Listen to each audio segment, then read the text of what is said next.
الحمدللہ رب العالمین والصلاة والسلام علی سید الانبیاء والمرسلین۔ بعض حضرات سوال کرتے ہیں کہ شاہد انور صاحب کے بارے میں آپ کیا کہتے ہیں؟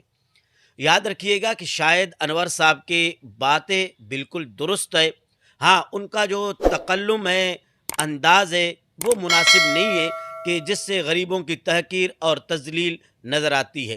باقی دولت کمانا، کاروبار کرنا، اس کی شریعت نے ہمیں اجازت دی ہے اور حکم دیا ہے۔ اسی طرح نبی کریم علیہ الصلوۃ والسلام نے ارشاد فرمایا کہ تجارت کرو کہ تجارت کے اندر 99% اللہ تعالیٰ نے برکت رکھی ہے، اور جو کاروبار نہیں کرتے، بیکار بیٹھے رہتے ہیں، حدیث پاک میں ہے کہ ایسوں کو نبی کریم علیہ الصلوۃ والسلام پسند نہیں فرماتے تھے۔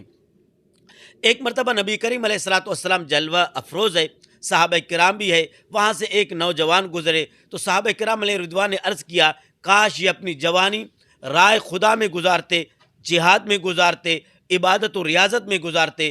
تو نبی کریم علیہ الصلوۃ والسلام نے ارشاد فرمایا اگر یہ اس وقت اپنے گھر والوں کے لیے کمانے کے لیے جا رہا ہے تو یہ بندہ اس وقت جہاد میں ہے۔ عشرہ مبشرہ وہ صحابہ کرام علیہ رضوان کہ جنہیں نبی کریم علیہ الصلوۃ والسلام نے جنت کی بشارت عطا فرمائی۔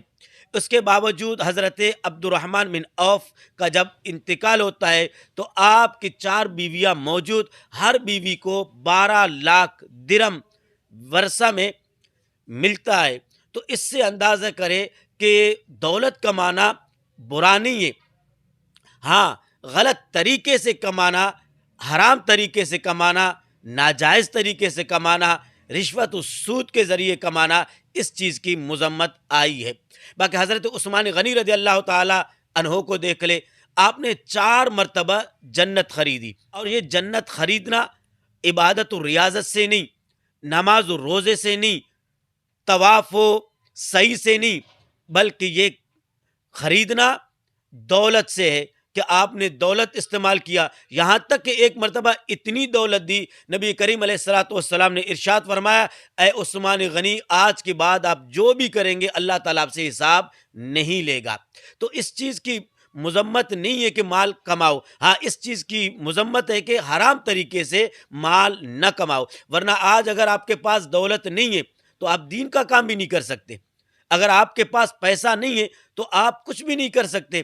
دولت ہوگی آپ مسجد بناؤ گے، دولت ہے آپ مدرسہ بنا سکتے ہو، دولت ہے آپ حافظ قرآن بنا سکتے ہو، دولت ہے آپ عالمی دین بنا سکتے ہو۔